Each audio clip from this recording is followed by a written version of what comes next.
Hello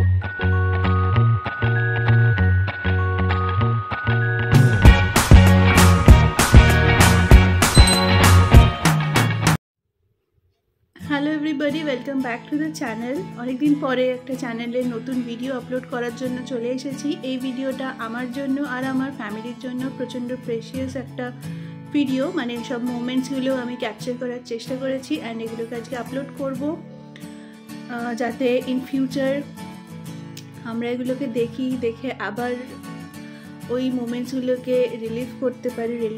অনেকদিন পরে ভিডিওতে মানে আমি ব্লগ করছি, নিশ্চয়ই বুঝতে পারছো, কারণ আমি প্রেগনেন্সি জার্নি দিয়ে যাচ্ছিলাম, বাট এমন না যে প্রচণ্ড কমপ্লিকেটেড কোনো প্রেগনেন্সি জার্নি থ্রু দিয়ে যাচ্ছিলাম। খুব স্মুথ জার্নি আমার বাই গড গ্রেস এখন অবধি চলছে। তো বাট স্টিল আমি একটুখানি এইসব মোমেন্টসগুলো নিজে এনজয় করতে চেয়েছি অ্যান্ড ওর জন্য সেভাবে করা হয়নি, তাও চেষ্টা করেছি। তো আজকের আমার ভিডিওটা হচ্ছে আমার 5 মান্থস অ্যান্ড 7 মান্থসের স্বাদের। তো স্বাদ হচ্ছে স্বাদ পূরণ বলে, যেটাকে ইংলিশে বেবি শাওয়ার বলে। তো ডিফারেন্ট জায়গাতে ডিফারেন্ট নিয়ম আছে। তো আমাদের বাঙালিদেরও নিয়ম আছে, তো সেই হিসাবে সবই করা হয়েছে। 5 মাসের স্বাদকে পঞ্চামৃত বলে অ্যান্ড 7 মাসের কি মনে হয় সপ্তামৃত বলে। তো 5 মাসের স্বাদ আমি পঞ্চামৃত মন্দিরে গিয়ে খেয়ে এসেছি, সবই শেয়ার করব, দেখে নিও। অ্যান্ড সপ্তামৃত যেটা শ্বশুরবাড়ি দিয়ে দেয়, সেটাও আমি এখানে একসাথেই শেয়ার করেছি, কারণ সবই আমাদের ঘরোয়াভাবে অনুষ্ঠিত হয়েছে, একদম নিজেদের লোক ছিল।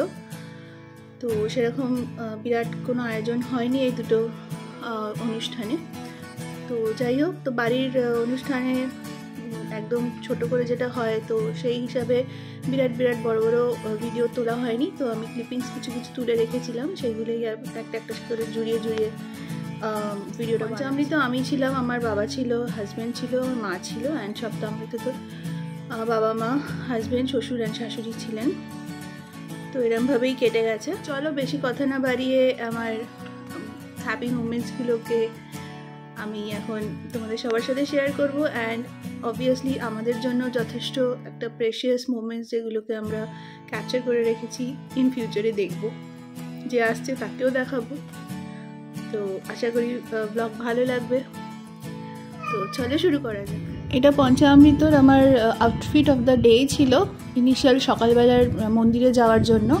তো সেটা ক্লিপিংস আমি একটুখানি তুলে রেখেছি। অ্যাকচুয়ালি 5 মাসের টাইমে প্রচণ্ড এনার্জি ছিল, তো সবই প্রায় তুলে রেখেছি। এখানে আমি মেকআপ করছি, দেখতে পাচ্ছ, হালকা ফুলকা মেকআপ, ডে মেকআপ যেটাকে বলে, কিছুই না, ওই একটুখানি মেবলিনের ওই ফাউন্ডেশন, তারপরে ফেস পাউডার, কাজল, লিপস্টিক এইসব দিয়ে একটা মোটামুটি সাজুগুজু করে মন্দিরে যাওয়ার জন্য ওখানে রেডি হচ্ছি।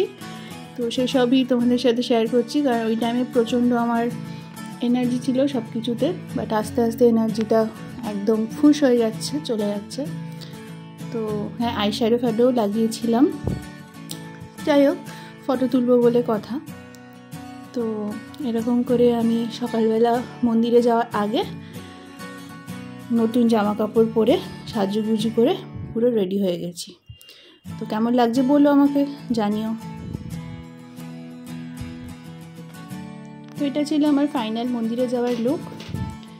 অ্যান্ড তারপরে আমরা চলে গেলাম মন্দিরে, মধ্যমগ্রামের কালীবাড়ির মন্দিরে, যেখানে আমরা শিব মন্দিরে গেছিলাম। শিব মন্দিরে গিয়ে ঠাকুরমশাইয়ের থ্রু দিয়ে আমরা শিব ঠাকুরকে পুজো করলাম। সেখানে পঞ্চামৃতর ব্যাপারগুলো হলো। পঞ্চামৃতর মধ্যে থাকে দুধ, দই, ঘি, মধু আর চিনির গুঁড়ো। তো এই 5টা জিনিস দিয়ে পঞ্চামৃত তৈরি করা হয়। তো এখানে দেখতে পাচ্ছ ঠাকুরমশাই সেটা বানাচ্ছে। এবার উনি সেটা শিব ঠাকুরকে দিয়ে তারপরে আমাকে খাওয়াবেন। তো তার আগে আমরা শিব ঠাকুরকে পুজো করেছিলাম, আমি আর কৃষাণু। তো এখানে দেখতে পাচ্ছ আমরা এখানে ঠাকুরকে বেলপাতা দিচ্ছি, ঘি দিচ্ছি, ওই পঞ্চামৃতর যা আছে সব দিয়েই ঠাকুরকে পুজো করছি। ফুল বেলপাতার সাথে ছিল। তো শিব ঠাকুরকে পুজো করতে তো আমার খুবই ভালো লাগে, মনের থেকে একটা শান্তি আসে। অ্যান্ড আমি বরাবরই শিবের ভক্ত। তো দিনটা বেশ ভালোই গেছিলো। তো সবই আমি শেয়ার করছি, আশা করি তোমাদেরও দেখতে ভালো লাগছে। তো এরকম করে আমরা শিব ঠাকুরকে আগে পুজো করলাম, অ্যান্ড তারপরে ঠাকুরমশাই পুজো করে পঞ্চামৃতটা বানালো। তো তোমরা দেখতে থাকো, আমরাও দেখতে থাকি।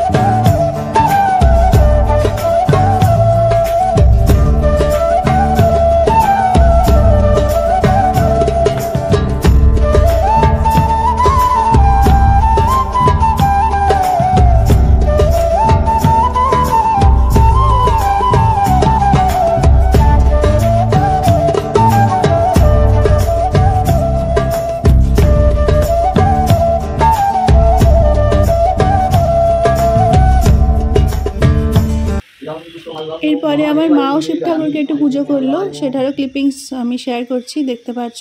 ঠাকুরকে ফুল বেল পাতা দিয়ে পুজো করলো, তারপরে ফল ছিল, ফল নিবেদন করা হলো। তো এরমভাবেই আমাদের সকালবেলা মন্দিরের সব পুজো আচ্ছা কমপ্লিট হলো। খুব ভালোভাবে আমরা পুজো দিয়েছি। আর অনেক সকালে গেছিলাম, ঠাকুরমশাইকে আগের থেকে বলা ছিল, তো মোটামুটি ফাঁকা ফাঁকাতেই আমরা সব রিচুয়ালসগুলো কমপ্লিট করেছি। অ্যান্ড এই ছিল আমাদের সকালবেলা পঞ্চামৃত খাওয়ার যে প্রোগ্রামটা, একদমই সাধারণভাবে। এরপরে বাড়ি গিয়ে জম্পেশ খাওয়া দাওয়া। বাড়ি আসার পরে আমি একটুখানি গোল্ড জুয়েলারিস পরেছিলাম। আসল আমার কাছে ব্যাপারটা ছিল খাওয়ার ব্যাপার না, সাজার ব্যাপার। তো আমি সাজতে গুজতে খুব ভালোবাসি, তো সেই হিসাবে আমি প্রত্যেকটা অনুষ্ঠানে একটুখানি সেজেছি নিজের মতো করে, প্রাণ ভরে। বাট ঘরদোরগুলো সাজানো হয়নি সেভাবে, যেরকম বললাম যে আমরা নিজেদের মধ্যেই সব ব্যাপারগুলো করেছি। এই ব্যাকড্রপটাও আমি সাজিয়েছিলাম, আমার কাছে কিছু আর্টিফিশিয়াল গাঁদা ফুল আছে, তো সেগুলো দিয়ে সাজিয়েছিলাম। আর এই হচ্ছে আমার পঞ্চামৃতর স্পেশাল লাঞ্চ প্লেটার। সবই আমার মা নিজের হাতে তৈরি করেছে। মায়ের ওপর সেদিনকে অনেকটাই চাপ পড়ে গেছিলো, কারণ সকালবেলা মন্দির থেকে এসে তারপরে বাড়ি এসে এরকম করে রান্না করে তারপরে এত সুন্দর করে সাজিয়ে গুছিয়ে প্রেজেন্টেশন ব্যাপারটা করে তারপরে খেতে দেওয়া। তো যাই হোক, খুব সুন্দরভাবে আয়োজন করা হয়েছিল। আর দেখতে পাচ্ছ মা এখন খাবারগুলো গুছিয়ে দিচ্ছে, সাজিয়ে দিচ্ছে। আর এখন আমার আশীর্বাদ পর্ব চলবে। বাবা মা কৃষাণু তিনজনে মিলে আমাকে আশীর্বাদ করেছে। আর এই খাবারের মধ্যে ছিল ভাত, ডাল, 5 রকমের ভাজা, পমফ্রেট মাছ, কাতলা মাছ, ইলিশ মাছ, চিংড়ি মাছ, পায়েস, ফল, 5 রকমের ফল, 5 রকমের মিষ্টি, এসবগুলো ছিল। আমি খুব লাকি যে আমি through out my pregnancy journey আমার এই 3 জনের পুরোপুরি সাপোর্ট পেয়ে গেছি। যখন যেটা ইচ্ছা করেছে খাওয়ার জন্য বাবা নিয়ে এসছে, কৃষাণু নিয়ে এসছে, মা রান্নাবান্না করে খাইয়েছে। তো আমার স্বাদ পূরণ ব্যাপারটা অনলি ফর রিচুয়াল এগুলো মানার জন্য করা, বাট আমার through out my pregnancy journey আমার সব স্বাদই পূরণ হয়েছে। যা ইচ্ছা চেয়েছি খেতে, সবই খেতে পেরেছি। যেমনটা বললাম, সাজুগুজুর ব্যাপারটা আমার কাছে মেন ছিল। তো তোমরা বলো আমাকে কেমন লাগছে দেখতে।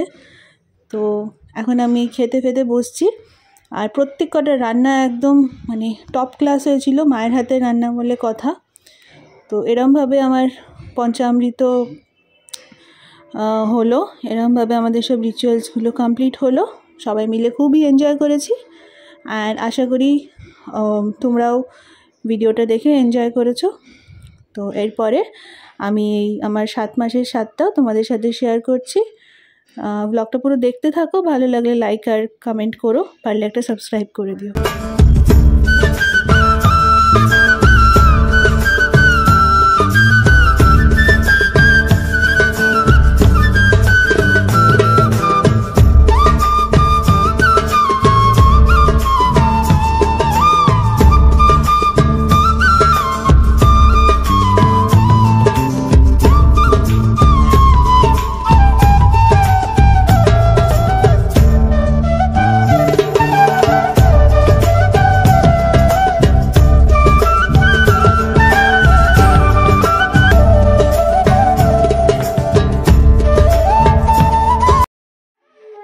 এবার আসছি আমার 7 মাসের স্বাদ পূরণের ভিডিওতে, ক্লিপিংসে।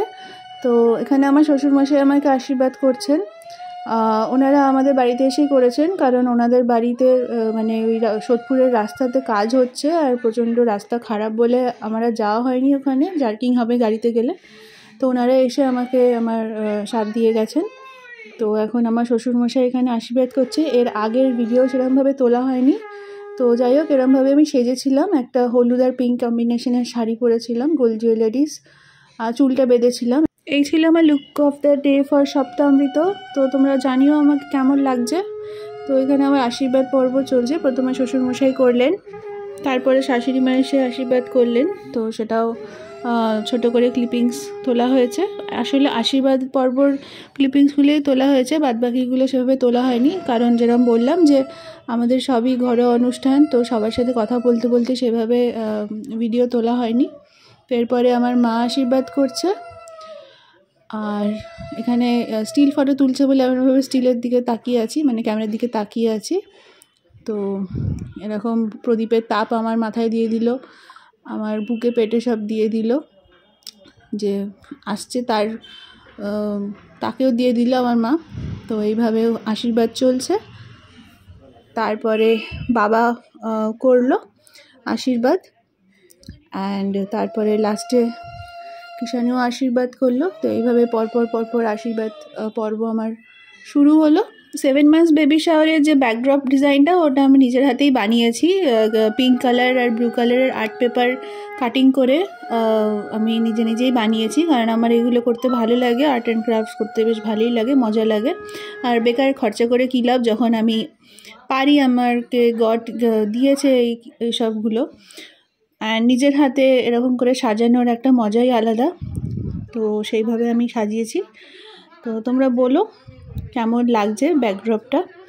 আর এটা হচ্ছে আমাদের মালতী মাসি, আমাদের হেল্পিং হ্যান্ড, উনিও আমাকে আশীর্বাদ করলেন। অ্যান্ড এরপরে কিছু ক্লিপিংস তোমাদের সাথে শেয়ার করলাম। আশা করি তোমরা এনজয় করছো আর তোমাদের এটা ভালো লাগছে। তো এই ছিল আমার 5 মান্থস অ্যান্ড 7 মান্থসের পুরো 7 পূরণের একটা ছোট্ট ভিডিও। অ্যান্ড এরপরে আরও ভিডিও আমি আস্তে আস্তে আপলোড করব। আমার চ্যানেলটা সাবস্ক্রাইব করে দিও, একটা লাইক কমেন্ট করে দিও। পরে আবার দেখা হবে। ভালো থেকো, ভালো রেখো, টাটা।